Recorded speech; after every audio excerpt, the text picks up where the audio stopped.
ce passage. Son objectif était d'encourager les croyants à vivre une vie sainte au milieu de leur environnement païen. Il l'a fait en soulignant 4 contrastes entre croyants et incroyants. 1 Thessaloniciens 5, 1, 11 dit. Maintenant, quant au temps et au moment, frères et sœurs, vous n'avez pas besoin qu'on vous écrive quoi que ce soit, car vous savez bien vous-même que le jour du Seigneur viendra comme un voleur dans la nuit. Pendant qu'ils disent paix et sécurité, alors, la destruction viendra sur eux tout à coup comme les douleurs de l'accouchement sur une femme avec un enfant, et avec eux ils ne s'échapperont pas. Mais vous, les frères, n'êtes pas dans l'obscurité, car le jour rattraperait un voleur, car vous êtes tous des enfants de lumière et des enfants du jour. Nous ne sommes ni de la nuit, ni des ténèbres.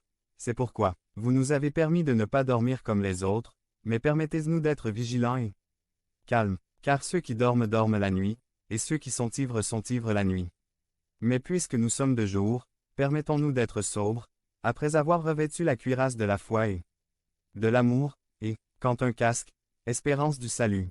Car Dieu ne nous a pas destinés à la colère, mais à obtenir le salut par notre Seigneur Jésus-Christ, qui est mort pour nous, afin que nous soyons éveillés ou endormis, nous vivions avec lui.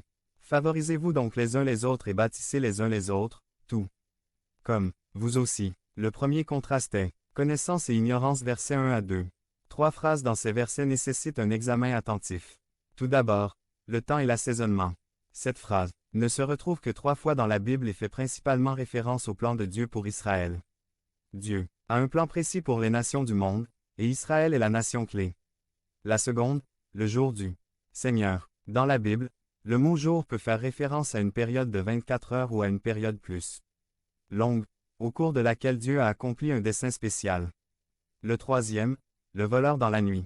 Jésus a utilisé cette image dans son propre enseignement, décrit la brusquerie et la surprise impliquées par la venue du jour du Seigneur. Dans Apocalypse 3, 3 et 16, 15, il a utilisé cette image pour avertir les croyants de ne pas se laisser saisir. Devenez membre de la chaîne et AIDEZNOUS à propager la parole de Dieu à travers le monde. Point. Samedi 16 mars 2024. Si vous croyez en la puissance de Dieu, commentez 11. 11. Somnolez. Nous pouvons maintenant rassembler ces 3 concepts et découvrir ce que Paul voulait enseigner aux Thessaloniciens. Il leur a déjà parlé de l'avènement du Christ pour l'Église. Il leur avait dit qu'il y aurait une période de souffrance et de tribulation intense sur la terre qui suivrait cet enlèvement de L'.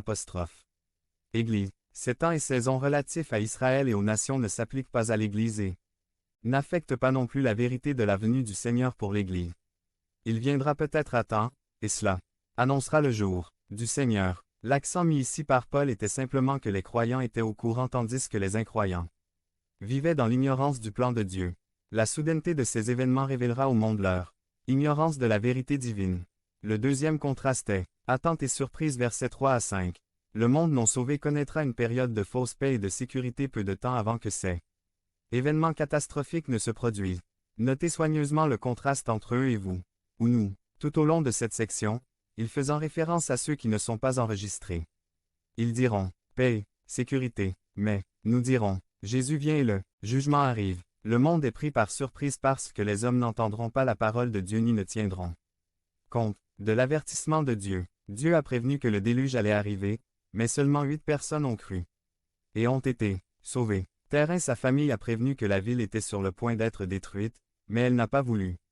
Écoutez, les chrétiens sont des enfants de lumière et ne sont donc pas dans l'obscurité lorsqu'il s'agit des apostrophes. Événements futurs. Les incroyants ridiculisent l'idée du retour du Christ. Paul a comparé le jugement à venir aux douleurs de l'enfantement d'une femme avec un enfant. Même, avec nos compétences médicales modernes, les douleurs de l'accouchement sont bien réelles et très douloureuses. Ésaïe l'a expliqué de cette façon dans Ésaïe 13. 6 à 13. Gémissez, car le jour de l'Éternel est proche.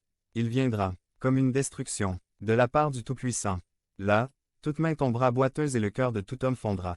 Terrifiés, les douleurs et l'angoisse les saisiront. Ils se tordront comme une femme au travail. Ils se regarderont avec étonnement, le visage en feu.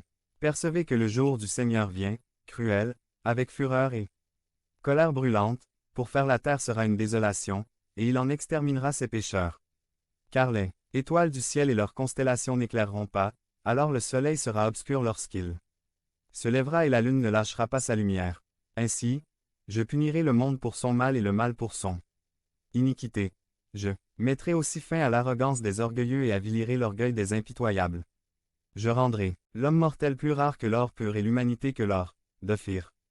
C'est pourquoi je ferai trembler les cieux, et la terre sera ébranlée de sa place dans la fureur de l'Éternel des armées, au jour de sa colère ardente. Si cela n'attire pas votre attention, alors je ne sais pas ce qui attirera votre attention.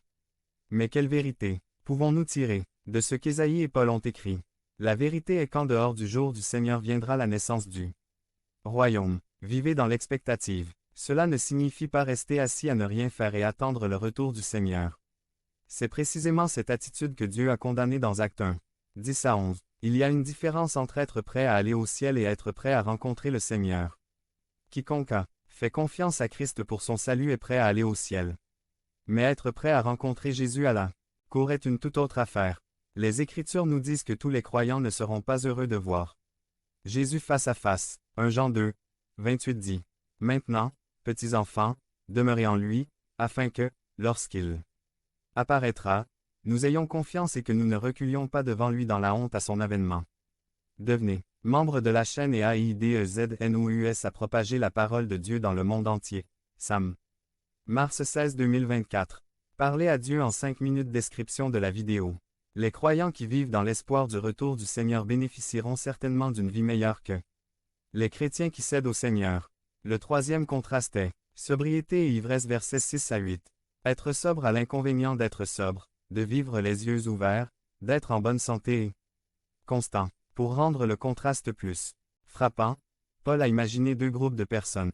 Un groupe était ivre et endormi, tandis que l'autre était éveillé et alerte.